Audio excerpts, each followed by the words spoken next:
Morning, everybody. It is about 8:30 on a Wednesday morning.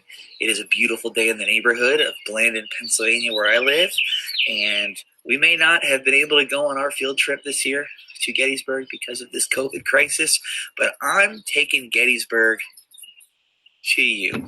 I am about to jump in the truck. We are going to go on the 2-hour drive. We're going to Gettysburg, and I'm doing this tour, and I'm going to record myself awkwardly and talk to myself all day on a battlefield, and people are probably going to think I'm crazy because I love you guys, and you deserve a field trip. So I'm off to Gettysburg. On the road again. Just can't wait to get on the road again. Dun, dun, dun. All right, guys. I'm about 20 minutes outside of the wonders of Gettysburg, Pennsylvania. While I have a little bit of time here, just watching the road and not holding my phone. So I'm not committing a crime, I don't think. Let's talk about why Gettysburg and this major battle happened in Gettysburg very quickly. Hopefully you guys remember from our curriculum, the Battle of Chancellorsville happens in May of 1863. This was another very sophisticated, elaborate plan for the Union to try to take the Confederate Army out of the Fredericksburg, Central Virginia area on their way to defeat the Army and take over Richmond, Virginia. Unfortunately for General Hooker, who was in charge of the Union Army at that time, the battle turned out to be a complete disaster. And it was one of Lee's most brilliant victories, figuring out a way to defend his land and keep the Union out of that area despite having less men. Unfortunately for Lee, he not only loses Stonewall Jackson in this battle, but he also realizes after nearly 9 months in the same area, he can't support his 60-plus thousand man army anymore in Central Virginia. So he makes a bold maneuver to move north using the Blue Ridge Mountains and staying on the western side, and starts to move into, at first, northern Virginia. Then by June, they're in western Maryland and then even southern Pennsylvania. Why? They need food. They need supplies. They need a way to restock their army. That's a dead deer with a nice rack on it. They need a way to restock their army and to, get healthy again, to eat, to have some fun, to enjoy the sunshine and the good weather of June in southern Pennsylvania. And also Lee believes that if he can move out the Union Army into the open and defeat them in Pennsylvania on his way towards Washington, D.C., they can win the war. The Union is scrambling in its own right, one, not really knowing what the Confederacy is doing and what their objectives are, and they're worried that Lee's going to target Harrisburg, Pennsylvania, the Pennsylvania capital. They're worried about D.C. General Hooker has also been fired by Lincoln, so it becomes very, very weird and troubling for the Union, really not knowing what's going on. So why Gettysburg?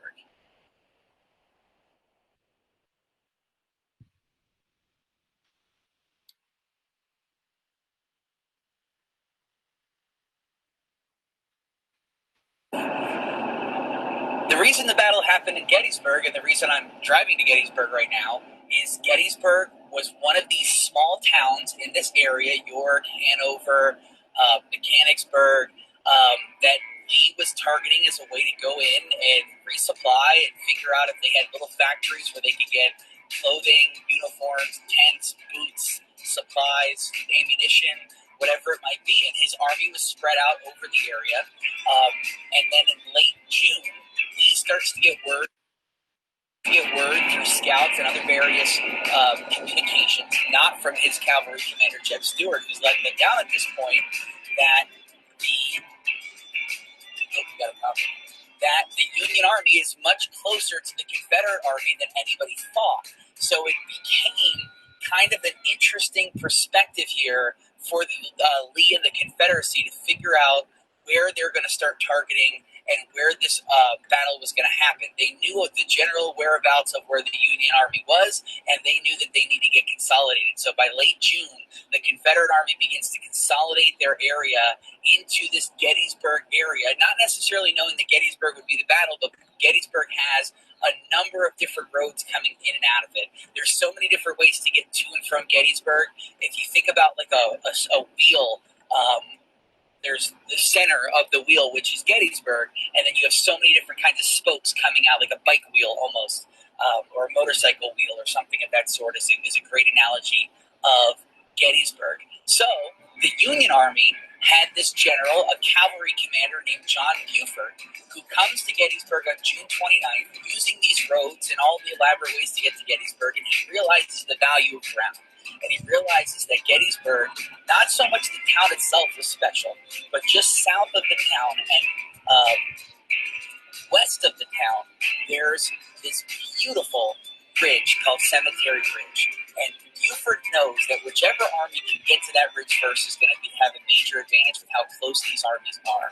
And Buford and the Union have so much respect for Lee, they know that if Lee gets a hold of this sucker, the entire battle and war itself might change. So all of a sudden, all of these plans come into play of figuring out how to take advantage of the high ground. And in a minute, we're going to be in Gettysburg, 10 minutes, and we're going to start talking about the battle itself. Gettysburg!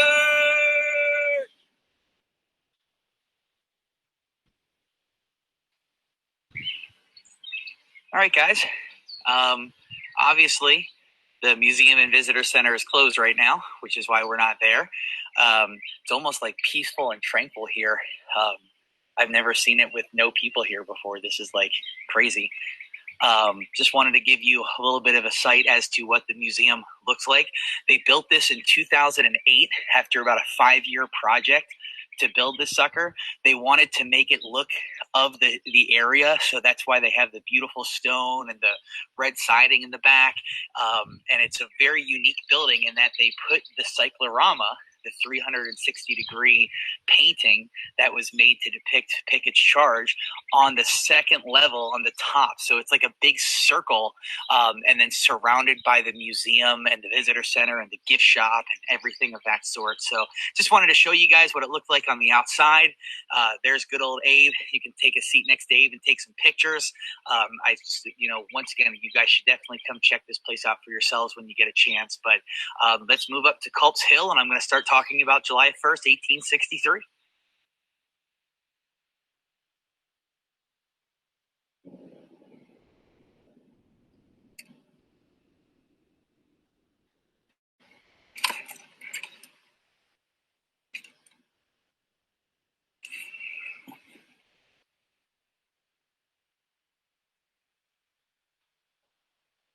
All right, guys, welcome to the Culp's Hill Observation Tower. This is one of the several observation towers that the Army, U.S. Army, actually put up here in the late early 1900s for people to come and observe the battlefield. But before citizens observed the battlefield, it was actually the Army. West Point cadets would come down and use these observation towers to study the battlefield. This is Cemetery Ridge. So imagine I'm on the top. If you remember in class, we talked about the fish hook idea of how there was this big J fish hook that really encompassed Cemetery Ridge. I'm at the northern end, or the top of Cemetery Ridge right now. And if you guys look down straight right at that high little point, that's Big Round Top. That's the extreme southern end of Cemetery Hill. And with all the leaves in here, it's kind of hard to see the value of the ridge, but we'll get to that as we move throughout the battlefield.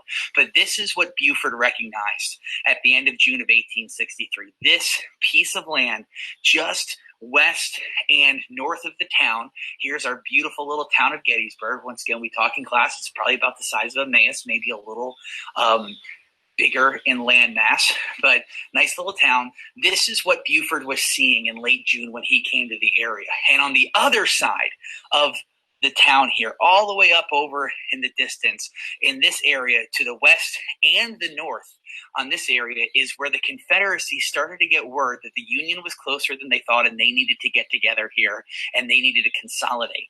So this is what Buford's seeing, and this is what Buford seeks to protect. And on the morning of July 1st, right on the other side of the town, I know it's hard to see with the film, but if you see that little white building over there at the end of my finger, that is the eternal flame that was created in 1963. John F. Kennedy actually dedicated that for the 100-year anniversary of the Battle of Gettysburg.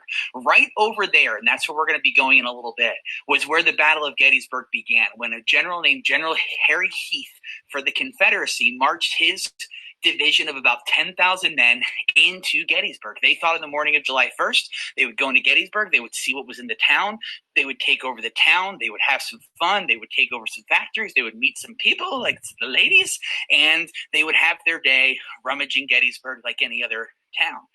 However, when they started to move towards the town, right outside of the town, west of the town, they saw Buford and about 2,400 dismounted cavalry who saw the value, once again, not in the town, but in this high ground. And the Battle of Gettysburg commences. Soon after Buford starts fighting, a few hours later, it says it seems like the Confederacy is about to overrun Buford's men. 2 Union Corps led by John Reynolds shows up, and this huge battle that no one really foresaw happening at Gettysburg begins. So we're going to take a drive into the town. I'm going to show you a few things about the town, and when we get back to the battlefield, we will be out on the other side of the town, west of the town. Right now I'm east of the town. We're going to be west of the town of Gettysburg, taking a look at what happened on day 1 on July 1st, right where the action was. Okay, we are now driving through the small town of Gettysburg. This is kind of the touristy strip of Gettysburg here, and as you can see, there's like nothing going on because all of these shops are closed. To your right is the Jenny Wade House. This house, this little brick building, was redone since the Battle of Gettysburg, but this is the building where Jenny Wade, the only civilian killed during the Battle of Gettysburg, was shot. She was making bread in her home, and a sniper bullet went through her window and shot her and killed her, which is a tragedy, but it's kind of interesting that it's the only person in the Battle of Gettysburg that died in terms of this. Sorry, the only civilian that died during the Battle of Gettysburg. A bunch of beautiful homes here and buildings. Here's Gettysburg High School that you can see on the right side.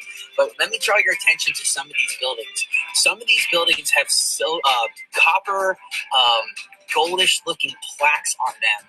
It's a little bit hard to see probably on the thing here. But some of the buildings also, you can even see they have like dings and things of that sort in them, largely because these are what we call witness buildings. These are buildings that were here during the battle. Some of them are still dinged up. Some of them you can see literally the after effects of the battle. So witness buildings and witness trees are things that we have seen, that we can prove were buildings, trees, landmarks that were there at the Battle of Gettysburg, and some of them still are in the town. There's also a cool candy shop here.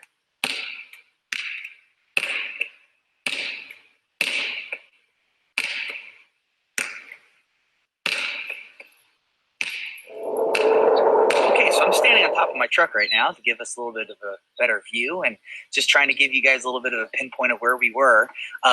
We were a good mile that way. The last video that I took from that observation tower up on Culp's Hill, that is one of the peaks of the buildings that you might have been able to see when we were looking over the town.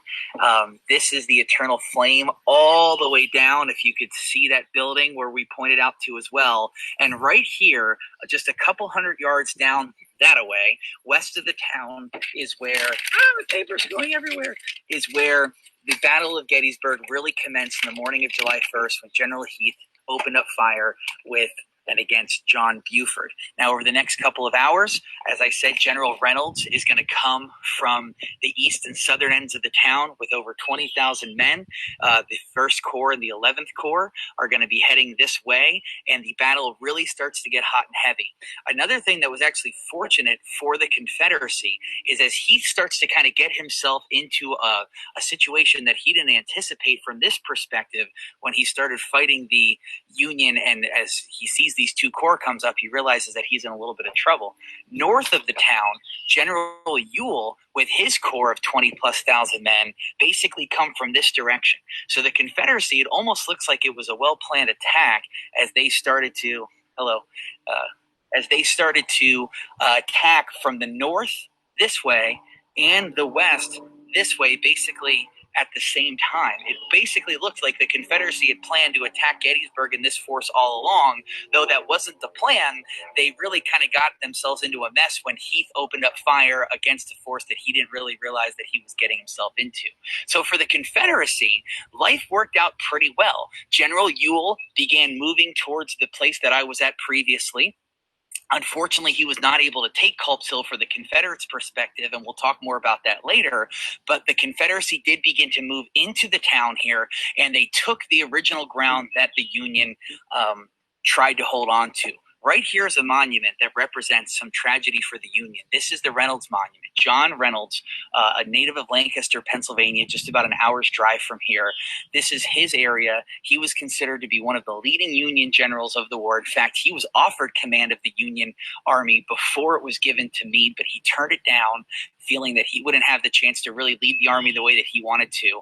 On the morning of July 1st, just after he gets here, communicates with John Buford, sees the value of the high ground. He was shot in the head by a sniper's bullet and died instantly.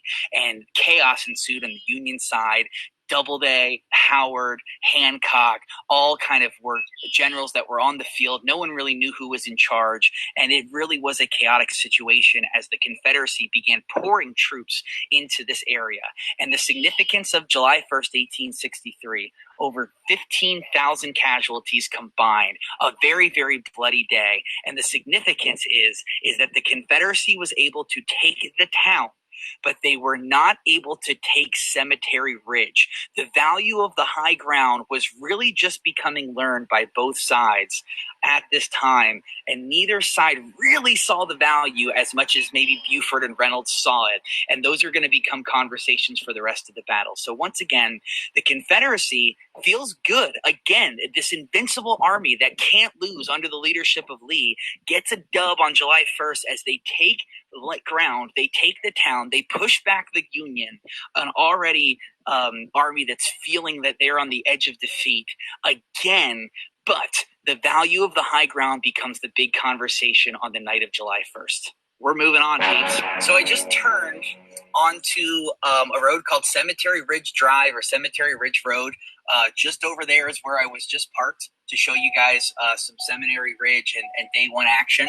This is Gettysburg Seminary. It is basically like a college where people of certain Protestant denominations come to learn how to be a minister or a reverend or a pastor.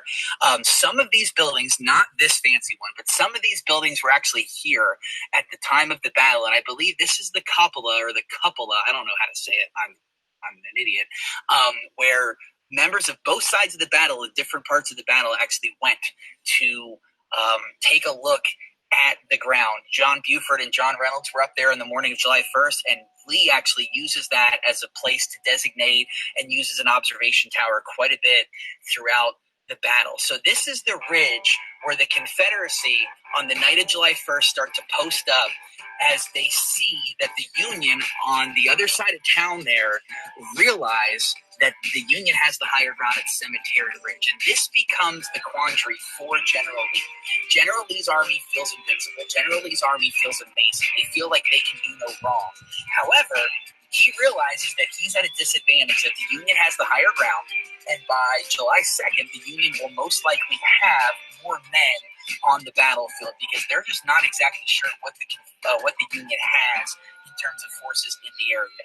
And this is where James Longstreet comes in. James Longstreet has basically ascended to become the right-hand man of Lee after Stonewall Jackson was killed at Chancellorsville because of friendly fire and complications of his wounds. And Longstreet is very much a defensive magician mastermind. He was famous for the defensive concepts at the Battle of Fredericksburg. And when Longstreet comes onto the battlefield, he realizes that, hey, the Union has the higher ground. If you can look all the way down and see Little Round Top and Big Round Top all the way down there at the other end of the battlefield.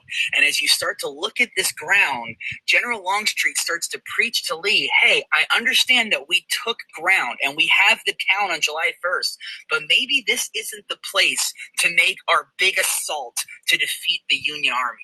And it starts to become a major point of contention on the Confederacy. Most of the generals and leaders support Lee's idea of, hey, this is the place, this is where we need to go after him. And others start to take more of the perspective of Longstreet. hope you guys get a sense of it as we're driving through here, is how many monuments there are. Gettysburg, by far, is the Civil War battlefield that has the most monuments and the most dedications to soldiers. And you might say, well, how did these monuments get here? Most of these monuments are paid for by the states in which they came from. This is the North Carolina monument that was built by Gutzon Borglum in the early 1900s. North Carolina actually funded and paid for this as a way to honor those from North Carolina that fought at this battle. Gutzon Borglum is one of the lead sculptors of Mount Rushmore. He was a very famous sculptor. So you look at, here's another one, the Tennessee State. Oh, I'm sorry, that's my truck. Sorry. The Tennessee State Monument is another one right here. All told, there are over 1,300 monuments on the Battle of Gettysburg, most of which are actually paid for by a state or by a group of people within a state. So let's say there was a regiment that had people that survived and they wanted to honor those that died. So the regiment would maybe do a fundraiser. They would try to get money together and they would show support for those that died or show dedication and remembrance for that regiment and put it on the battlefield at a specific place. So as you come to Gettysburg, you can see all of these wonderful monuments, and we're going to stop here at the Virginia Monument, which is one of the most beautiful monuments that pays tribute to General Lee. It's actually right here as we drive up on it, and I'm going to talk a little bit about cannons. All right, a quick stop here because I don't like to talk about the Battle of Gettysburg out of chronological order, but this is such an important place to stop. This is the Virginia Monument. On top here is General Lee with his horse Traveler as a dedication to those from Virginia, the tens of thousands of men that fought here at the Battle of Gettysburg from Virginia. And the monument is placed here because this is the beginning of Pickett's Charge, the Pickett's Charge attack on July 3rd, 1863, which is the battle most synonymous with the Battle of Gettysburg. All the way across this ridge is Cemetery Ridge, and if you see that big monument with the thing sticking out of it there, why are we out of focus? That is the Pennsylvania Monument right there. The Pennsylvania Monument is basically where the Union Army were posted up on Cemetery Ridge. So just imagine on the afternoon of July 3rd, 1863, 15,000 Confederate soldiers are lined up along this ridiculously long ridge here, and they are about to come out of the cover of trees, and they're about to go across a 1-mile open field to attack the Union Army in a last-ditch effort to try to puncture the Union line, defeat the Union Army, and win the Battle of Gettysburg. As we're going to learn, and as you already know, that did not work for the Confederacy, but that's why we're posted up here. One of the quick things I wanted to talk to you about here, though, are cannons. There are hundreds of cannons that are still on the battlefield, many of which were not actually unique to the Battle of Gettysburg, but the Army and military didn't really know what to do with outdated cannons after the war, so they started putting them in battlefields, and there are hundreds of these cannons at Gettysburg today. Over 400 cannons were here for the Union, and the Confederacy had about 300 cannons. So you're talking about almost 700 cannons in total were used at the Battle of Gettysburg, which is just a ridiculous thing. And a lot of times we just see a cannon setting here thinking, well, you know, what's the big deal? Cannons were actually something that was such value to in terms of how lethal these things could be. Going back across this field, looking at the Pennsylvania Monument, which you can barely see on my iPhone here, going across, you can actually hit the Pennsylvania Monument with these rifled cannons. About half of the cannons that were at the Battle of Gettysburg had rifled barrels that shot an exploding shell with the rifling technology that spun as they came out. If you guys remember the spinning and the rifling that were inside these barrels that would shoot out. And a good artillery barrage could actually hit something a mile in distance. Some of these cannons, about half of them, as I said, were using this, the rifled. About half of the cannons were smoothbore. These are examples of smoothbore barrels that would have canister rounds that were usually used for more shorter range arms. 300-400 yards is when the range for these would be very devastating, and they would actually shoot out mini balls that would almost be like a shotgun round going into lines. These cannons also took a lot of manpower and a lot of horsepower. Literally about 6 horses were needed to actually pull these cannons and put them into position, and another 6 horses were needed to take the caisson. The caisson was basically a wagon that had all of the things that you needed, the limbers, the cannons, the shells, the gunpowder to actually fire the cannon. So in terms of just moving one cannon, you're talking about 12 horses, you're talking about 6 to 8 men at the time to operate the cannon, and you're also talking about every time that cannon would move and fire, it would shoot back. The power of these cannons would shoot back 6 to 8 feet, and you would have to reposition the cannon every time. A well-trained artillery group could maybe fire 2 cannon shots a minute. I mean, just thinking about the kind of expense that went into this was very, very interesting. So we're going to move on to another part of the battlefield as we talk about July 2nd of 1863. I just want to let you know, those 2 people on the bike just stopped and listened to me talk to myself for about a minute. So I don't know if they were interested in what I had to say or if they thought I was crazy and needed help. So this is all for you guys. Love you guys. All right, we're going to keep this one quick because I'm not supposed to park here. But hey, what are they going to do? This is an interesting perspective here that I've never stopped and looked at before. But imagine now we're on July 2nd. It's the morning of July 2nd, 1863. The Confederacy just won. Basically, the first day, they're feeling really good. However, both sides are now realizing what each side has, if that makes sense. The Confederacy has the momentum. They have the feeling that they're invincible. They're feeling really good. The Union is starting to realize that they have the high ground. Everything up here is something that the Union is going to start to post soldiers on, all the way from the top of the town there and outside of the town of Culp's Hill, all the way down here is where you're going to start to see Union soldiers coming in on July 2nd as they're getting into the area. And right down here, once again, is our Little Round Top over here and Big Round Top, which is where we're going to be heading next very soon. This is the southern end of the battlefield. And the southern end of the battlefield becomes very important on July 2nd because General Lee, with conversations from General Longstreet, and here's the Longstreet Memorial. Longstreet is kind of an embattled member of this battle and this war really for the Confederacy because he's always the voice of caution. He's the one that on the night of July 1st and the morning of July 2nd and the night of July 2nd and the morning of July 3rd keeps telling Lee, we should not be doing this. We have better opportunities. Let's go and use our momentum to find high ground and make the Union attack us, a la Fredericksburg. Instead, General Lee says, well, the enemy is there, and we are going to attack them there, even though it becomes very daunting for the Confederacy to be outnumbered and take an attack going up elevations. So General Longstreet continues to be against the battle plans, but General Lee in the late morning of July 2nd says, it's time to attack, and we're going to go after the flanks of the Union line. We're going to go after the ends being Little Round Top on this side and Culp's Hill up on that side that we were at earlier. General Ewell is supposed to attack Culp's Hill, which he never really ends up doing to the kind of affinity and effect that he should.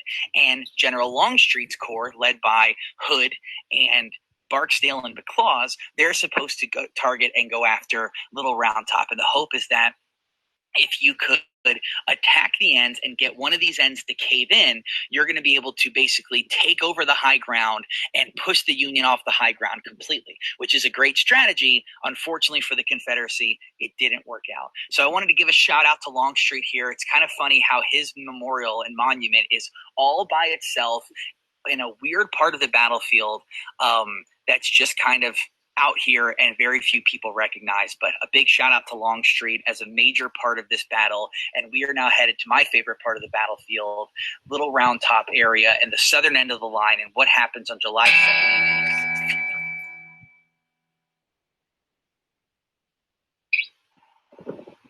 Okay, quick one here because I'm parked illegally and getting the stink eye from people and passersby. Just want to show you guys the Trossel House. This is the Trossel House. I know it's a little bit hard to see. Hopefully you're getting a good look of it. It is a witness house. It was here during the battlefield. It is a house that exchanged hands multiple times during the battle. On July 2nd, it was basically a little bit of a very temporary headquarters for Daniel Sickle, who we'll talk about in a second. But as the Confederacy moves towards Little Round Top, which is on the other side of this tree, so you're not going to be able to see it on July 2nd, it goes into the hands of the Confederacy. And the cool part about the Trossel House, and I apologize if you can't see it, if you're looking at this side of the building, you've got two little detailed, crafty window type things, and underneath one of them is an unexploded shell hole that's still there and stuck in the building from the Battle of Gettysburg. That's just there, and it's a hole that you can see, and they have not repaired it in remembrance of the Battle of Gettysburg. So we are kind of right in the midst here of where the you-know-what hits the fan on July 2nd as General Longstreet pours thousands of men from this perspective towards Little Round Top, this perspective, and we'll be heading to Devil's Den. All right, guys, we're probably at the part of the battlefield that is by far my favorite part of the entire battlefield. Let's just set up the scene here. It is the afternoon of July 2nd, 1863. The Confederacy was supposed to launch a two-pronged attack. Ewell was supposed to attack way up that way at the northern end of the battlefield. Didn't do it. Didn't work out. The Union at that point was now heavily entrenched at Culp's Hill, where we were on that observation tower earlier. So it really comes down to the southern end of the battlefield here. The Confederacy, their job was to come from this perspective across these areas. This is the series of rocks known as Devil's Den, where the Confederacy, led by General Hood, was coming across these stones, and they were supposed to take this hill, Little Round Top. I mean, look at how steep and look at how exposed Little Round Top is at this time. Nothing to see here, just a teacher on the back of his truck talking to himself with the phone. Look at how exposed this is. You could put cannons up there, you could put hundreds of sharpshooters up there, and that's exactly what the Union did in the late afternoon of July 2nd, 1863. Imagine trying to charge up this thing on a beautiful open day where the Union can see you coming from hundreds and hundreds of yards away. This turned into a bloodbath for General Hood. However, the Union made a pivotal mistake as well. Just up Little Round Top, up in that area, is where General Daniel Sickles, commander of his corps was the Second Corps, I believe. Yes, the Second Corps. He was supposed to be posted up on Cemetery Ridge like all the other corps. Instead, the idiot that he is moved his corps up this area onto flatter, worse elevation, and that's why the Trossel farm back where we talked about became such a pivotal area. There was a peach orchard, a wheat field, and thousands of Union soldiers and thousands of Confederate soldiers were wounded and killed basically in a several hundred yard diameter around this area. Cool guy. July 2nd, 1863. Daniel Sickles actually had his leg blown off, and because he moved his men down off the high ground, he actually created an even better flanking situation for Longstreet and Hood and the men trying to attack here from the Confederacy. Because if the Confederacy could have taken this land and this hill, they would have been able to take the hill and also trap the rest of Sickles' men over on this side, taking over Cemetery Hill. Imagine if the Confederacy could have put cannons up on this hill and shot down on the rest of the ridge. And I'm going to show you that when we go up there in a second. Unfortunately for the Confederacy, they were not able to take this hill. They were not able to take Little Round Top, even though Sickles completely screwed up. They were not able to do it because of the heroics of several people. One was a guy named General Warren, who got some cannons up there just in the nick of time, and another was a colonel named Joshua Lawrence Chamberlain, who we're going to talk about now, up on Little Round Top. So now it's starting to get good, baby. Devil's Den. The original plan for our field trip was to have the bus driver drop us off, climb around the rocks a little bit, and then actually walk up this together just to see how steep it would be to try to attack on July 2nd. But hopefully you're having fun so far. Stick with me. We're over halfway done. I'm having a great time doing this. I hope you guys are learning something and having fun watching my ramblings on Gettysburg.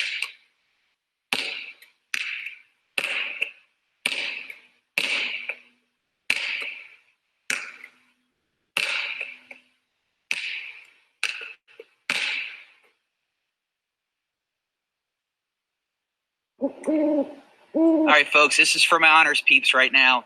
We are now standing where the 20th Maine, commanded by Colonel Joshua Lawrence Chamberlain, would have been posted on the afternoon of July 2nd. On the afternoon of July 2nd, he and his 350 men were quickly taken to the extreme southern flank of the Union line because of Sickles' idiocy up on that side of the Little Round Top, which we'll go to in a second. This back side was very, very much exposed. And late in the day, some men from Alabama and Mississippi, some men from Alabama and Mississippi were launching their way up the backside of Little Round Top in an attempt to take out Little Round Top from the Union Army. It was probably 5, 6 o'clock in the evening. Those men from Mississippi and Alabama had marched 20 plus miles throughout that day to get there. They had no water, and it was once again a very steep hill. And even though they were largely outnumbered, Chamberlain and his men continued to hold this line, volley after volley, assault after assault from them taking this area. But as it started to get into that dusk area in July, after several hours of fighting, Chamberlain's men all but ran out of ammunition. And Chamberlain knew they could not retreat off of this post because the entire line could cave in on the evening of July 2nd. So Chamberlain dares everything and launches a downward bayonet charge against these men from Mississippi, Alabama. Most of them were from those states as well. And arguably saves the Union Army on July 2nd. The charge works. As they charged down the hill, most of the men from Mississippi or Alabama ran and retreated or were too tired to fight, and they were captured. This was a risky maneuver from Chamberlain. He didn't know how many men were just down there through the trees. For all he knew, a division of thousands of fresh Confederate soldiers were coming upon him, and they were all going to be overrun, captured, and killed. But his heroics, his risk, helped to save the Union Army on July 2nd. Within an hour or so, it's dark on July 2nd. The fighting ends, and the Confederacy was not able to take either the northern flank or the southern flank of Cemetery Hill, the high ground that the Union now strongly possesses. I'm now going to head to the other...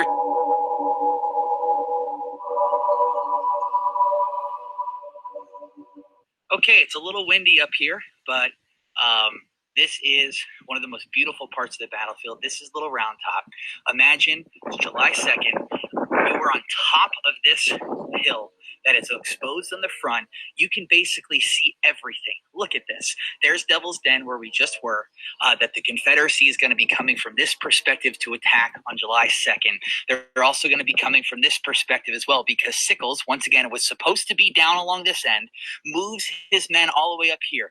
Up there is where the wheat field and the peach orchard are. Over on that side is where we just came from. That's one of the observation towers that we drove past. That's near Longstreet's monument. Once again, I know it's not great to see on the phone here, and I would love for you guys to be here with me.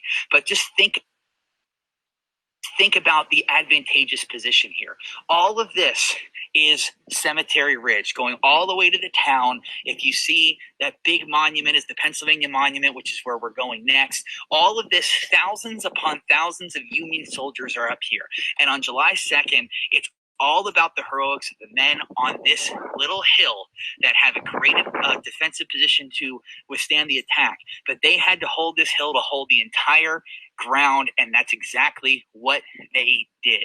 The Confederacy gets mauled on July 2nd down here as they suffer thousands of casualties trying to get these heights. And as July 2nd ends, meetings are held on both sides to determine what to do.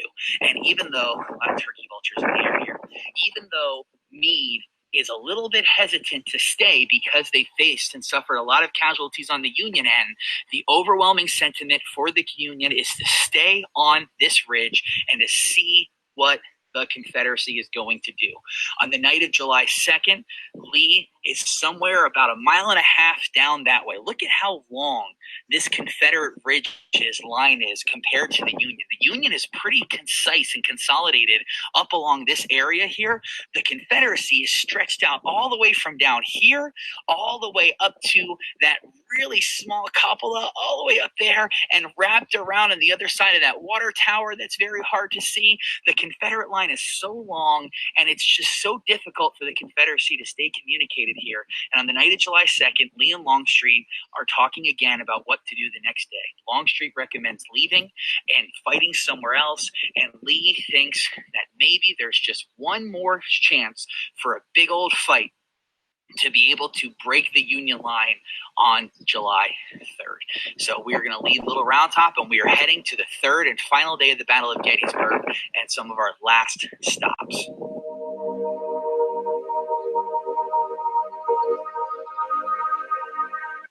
All right, guys, a little bummer. On a normal day, the Pennsylvania Memorial is actually open for an observation tower. You can actually go up and actually get to the top there, and you can see out over a big chunk of the battlefield as well. Unfortunately, it's closed, and I'm not able to jump over the barrier like I was the first observation tower earlier today.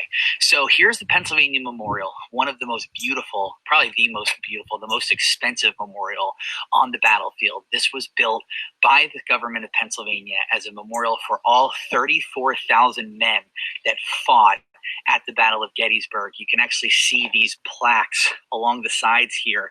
All of the names of every man who served from Pennsylvania who fought there is there. This was completed in 1914. It cost millions of dollars of then money. The goddess Nike, the goddess of victory and peace, a bronze figure is at the top, and then there's also huge statues of some of the Pennsylvania heroes here. You've got Meade, you've got Reynolds, Hancock, and then there's even one of Lincoln there on the front. So a beautiful, beautiful memorial and a really nice climb to the top where you can see some things. But unfortunately, we can't do that. I'm going to take us to another part of Seminary Ridge and talk about Pickett's Charge, but wanted to show you one of the most beautiful memorials and monuments on it. Guys, this is where it gets heavy. We are standing in the middle of Cemetery Ridge, where the Union Army, represented by the 3rd Corps, General Hancock's men, would have been posted up on July 3rd, 1863. All the way across this field is the Virginia Monument, where we stopped and talked about cannons. And then down south this way is where we just came from, Little Round Top, and the Pennsylvania Memorial. So I've been rambling today. I'm going to stick to my script here to finish up, talk about Pickett's Charge. So please bear with me here. It's a couple minutes long, but I think it has all the information that you'll need to really get a glimpse of why we're here and what we're doing. At 1 p.m., the largest artillery barrage in Civil War history started. The Confederates opened up 150 cannons for over an hour with the hopes of destroying or pushing off of Cemetery Ridge any soldiers located at the center of the Union line, where we're standing right now. The Union reacted with an artillery barrage of their own. Primary sources indicate that the noise could be heard in Pittsburgh, almost 300 miles away, of the 300-plus cannons firing at the same time. Imagine the sound and smoke that the cannons would create. Unfortunately for the Confederacy, 3 things worked against them. Number 1, most of their cannon fire missed the Union Army and they overshot their targets, landing hundreds of yards behind where the soldiers actually were. Number 2, the Union did not pull troops away from the center to reinforce the flanks like Lee had thought. Instead, an entirely fresh corps, the 3rd Corps, led by General Winfield Scott Hancock, were prepared to defend the center. The Union also had an entire corps nearby in reserve. Number 3, the Union had hundreds of cannons ready for a center charge by the Confederacy. They not only had cannons ready on Cemetery Ridge, they had cannons on Little Round Top, that way, and Culp's Hill, that way, that were in range of the Confederacy's attempt. Despite his reservations, Longstreet organizes and executed this assault, today known as Pickett's Charge, since George Pickett's men, a general under Longstreet's command, at 5,000 men, led the assault. The other about 10,000 men who were supposed to join the attack were quickly overwhelmed with the Union cannon and did not make it far across the field to join in the attack. Once again, imagine a 1-mile open field to come across. Pickett's men started from this direction, and the other 10,000 men were coming from this direction that were quickly going to be chopped down by the cannons here on the ridge in Culp's Hill. For over an hour of cannon fire, Longstreet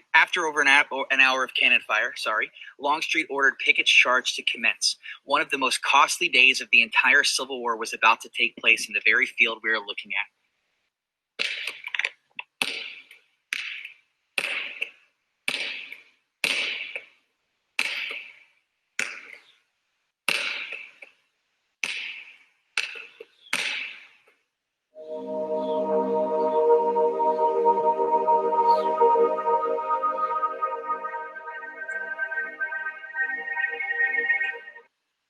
On the afternoon of July 3rd, the Confederacy launched Pickett's charge.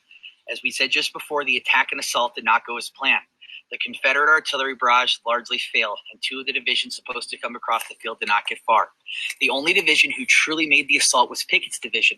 His division was led by three brigadier general commanders: General Trimble, General Armistead, General Garnett. Trimble was shot fatally early on over in that part of the battlefield. Garnett, who was on a horse because of a leg injury, was an easy target and killed during the attack as well. General Lewis Armistead was a brigadier general who made it all the way across the open field with just a few hundred men, despite the insurmountable odds and strength of the U.S. Army firing cannons and shooting down on the men. Just imagine coming across this field, these ripples in ground, jumping over fences, all while cannon fire is raining down on you. And once you get within about 200 to 300 yards, tens of thousands of Union soldiers are shooting at you with their rifles. As he and his men approached the Union line, he attempted to rally his men by putting his hat on his sword as he led the charge. The monument to our left is a dedication to him. Here's the monument. And located right where he was shot several times and fell during the battle. That monument represents the high water mark, which is the furthest north any Confederate soldier got in the entire Civil War. The ironic part of this battle is that Armistead was charging into men led by his best friend, Winfield Scott Hancock, who commanded the 3rd Corps, who became famous for stopping Pickett's charge on July 3rd. General Hancock was shot in the midsection during the charge but survived. However, he was never able to see his best friend Armistead, who died the following day of his wounds. The Confederate attempt to invade the North and defeat the Union Army on their turf failed. The next day, July 4th, Independence Day, General Lee ordered a retreat back to Virginia, which featured a wagon trail of over 17 miles long, filled with wagons, cannons, and tired and wounded and even dead Confederate soldiers. Gettysburg had a combined 51,000 casualties, 29,000 for the Confederacy. The Battle of Gettysburg was the bloodiest and most costly battle of the entire Civil War. Over 2,000 horses were killed. The people of Gettysburg were now left to repair their town in the coming months. The Union soldiers who were on Cemetery Ridge, finally victorious, finally felt good. Many of them shouting, "Fredericksburg, Fredericksburg," as Pickett's charge ended, showing that this battle was revenge for the previous losses the Army faced before. The momentum of the war finally seemed to move in favor of the Union, despite its high costs. Unfortunately, the war itself was far from over, but the Union mentality to continue the war and fight for the preserve the Union and free slaves was boosted in this small town in Gettysburg, Pennsylvania.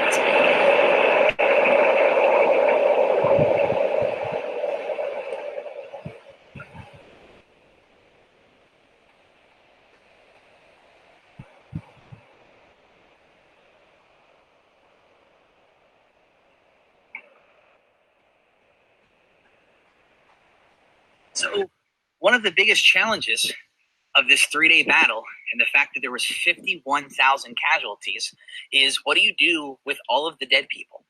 7,000 people, including the civilian Jenny Wade, died at the Battle of Gettysburg. And even though there were military cemeteries around the country, it just was too daunting to take all of those men and bury them anywhere else. Some of the larger generals and stuff were shipped to places like their families, like Reynolds' body was shipped to Lancaster and he was buried there. But for the thousands left behind, the townspeople of Gettysburg didn't know what to do. So in the summer of 1863, a plot of land, which was an extension of an already existing cemetery, was dedicated to be a national cemetery. And that's what I'm standing in right now. I'm not sure if I'm allowed to climb up this thing, but I'm gonna, because who's gonna stop me right now? And if you look behind here, this is where over 3,500 soldiers are buried as a national cemetery, just like Arlington, Shiloh, Normandy has these various national cemeteries honoring those that died in battle, many of which died during the Civil War. I am standing on the platform where on November 15th, 1863, there was a dedication ceremony to the Battle of Gettysburg and to honor those that died. It was a 3-hour ceremony attended by over 15,000 people. Imagine being here on November 15th, just months after the battle that happened literally right over there. And you're talking about freshly buried troops that you could probably still see the mounds of dirt where their bodies are. are right behind you. This guy, Edward Everett, who is a famous radical abolitionist from Massachusetts, gave a 2-hour keynote address. And in those 2 hours talked about ending the war and talked about why we were fighting and yada, yada, yada, yada, yada. Lincoln was here. He was not the most popular guy in the world at this point, largely bearing the brunt of blame for what happened during the war. But he was invited and was asked to give a few remarks. Basically, the people organizing this event said, keep it short, dude. People aren't here to see you. He stayed at the Willis House overnight. He took a train up to Gettysburg, and he prepared a 3-minute speech, which we know today as the Gettysburg Address. In the Gettysburg Address, I wrote down here that he summarized the objectives of the war while at the same time providing the motivation for the Union to continue to fight so that those who died at this battle and others like it did not die in vain. His quotes about defending the country and defending the democratic government spread throughout the country and provided motivation for the country to keep fighting to preserve the Union and end slavery in the United States. His remarks turned out to be the most influential speech in presidential history, known as the Gettysburg Address. Many believe that Edward Everett went to Lincoln after Lincoln's address and said, Mr. President, you managed to do in 3 minutes what I could never dream to do in 2 hours. Lincoln literally steals the show and gets a standing ovation at the Gettysburg dedication of this cemetery in his speech, the Gettysburg Address. All right, guys, I'm done. Thank you so much for sticking with me this whole time. This turned out to probably be much longer than I thought it was going to be. Sorry about the rambling, but I hope that watching this gave you a nice depiction of what our field trip would have been like and what the Battle of Gettysburg was like for those that were there. I have not shaved in 2 months. This is my Civil War beard. I've been growing it for this occasion. I feel like I can now shave and I can look normal again. But like I said, I really appreciate you guys sticking with me. This has been a lot of fun to do. I'm going to take the 2-hour drive home now and head back to land in Pennsylvania. It was a beautiful day to do this. And for those that made it this long in the video, like I said, I really do appreciate spending the time learning about this. There's nothing like the real thing. So if you ever get a chance to come out to Gettysburg and take a 2-hour tour, go to the museum, see the cyclorama, take a look and walk around and really just feel the significance of this battle. Thanks again. You're the best.